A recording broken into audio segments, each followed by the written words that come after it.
Alright, so we are back with another Black Cinema Challenge. Ooh, this is fun. So I could have sworn I had a particular movie that would have fit in one of these boxes, and I was like, I have it. Like, it's a very distinctive DVD cover. It's really hard not to miss. But for some reason I cannot find it in my collection, and this is one movie that was really hyped because I believe it won one of the Oscars. I just can't remember which category. But it is going to fit into the category of a Black coming-of-age film. According to Google, this is a coming-of-age story. I actually don't know a lot about this movie, except it is Moonlight. So I'm kind of really hyped to see this. Kieran, and I do apologize because I'm really good at butchering names because I'm uncivilized. So Kieran, a young African-American boy, finds guidance in Juan, a drug dealer who teaches him to carve his own path. As he grows up in Miami, Juan's advice leaves a lasting impression on him. That sounds pretty cool. So as you can see, it's on Stan, so we're gonna jump on over to Stan and give Moonlight a watch. So there is gorgeous Moonlight on Stan. So let's hit play. Oh, this is... Oh, see, I told you it won an award. So it's different to the synopsis that's on Google. A timeless story of human connection and self-discovery.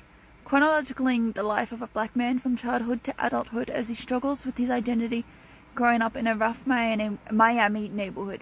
Winner of the Best Picture at 2017 Academy Awards. Anyway, let's hit play. I find it kind of funny. I know that's a weird sentence to say in a movie like this, but give me a second. Let me explain. So, I've seen a lot of movies set in Miami, or at least I think I have anyway. And it's always showing the pretty side of Miami. It's never shown the rough neighborhoods. And I think it's really funny because in my mind, I've always compared Miami to like the Gold Coast. I'm like, there's got to be similarities. There's like the beaches, there's sunny days, there's like everything you want there. It's a tourist attraction. But watching Moonlight, and I'm only like 4 minutes into Moonlight, and I'm like, oh my god. Like, I've lived in similar neighborhoods to this, and those neighborhoods can be really fucking scary when they want to be. So don't recommend living in those, but you got to because you want a house and you want to be able to afford life's simplicities. But it's just really interesting going, let's steer away from the glitz and glam that everybody knows about Miami, and let's go to like the reality. And it's throwing my mind off because I'm like, it's set in Miami. Where is Miami? Like, this is not Miami. This is up the road from me. Like, okay, so I'm gonna be completely honest. It was a little slow for my liking. But I only say that purely because I'm more used to movies that go hard and fast and capture your attention from the get-go. Now, it is a coming-of-age story, so it works in its favor, but just for people like me who are like, I need something to, like, stimulate my mind, just educate me, have some fun, blow shit up, I don't know. But honestly, the pacing does work for the film. It's just, I like the chaos. What I also did like is how we got 3 different insights onto Sharon. You got the young boy who longs to fit in, who is always seen as the outcast, and that's until he finds solace in Juan and Teresa. And seeing those two up against the young boy who's had a mother who's like, I care about you, but also like, I care about you. Like, yeah. And just seeing how he's trying to find his role, his place in life, even though he's like a young boy who's no older than 10. Which, when you think about how young you are and trying to figure out your identity at that young age, it's really scary. And seeing that he at least had some safety and a fallback into Juan and Teresa. And then we've got the teenage Sharon who's struggling to find his identity.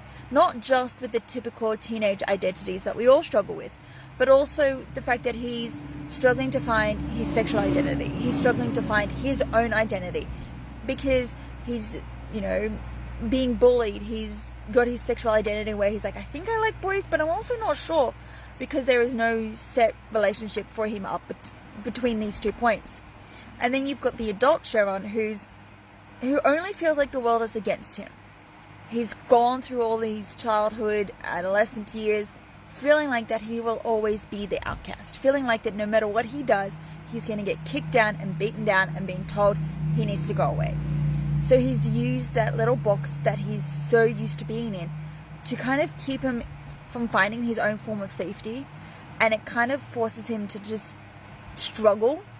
And like that scene where he reconnects with an old friend saying, you know, you're the only person who's ever touched me, and then just seeing them sit together at the end, it really shows how he just really struggled from the get-go.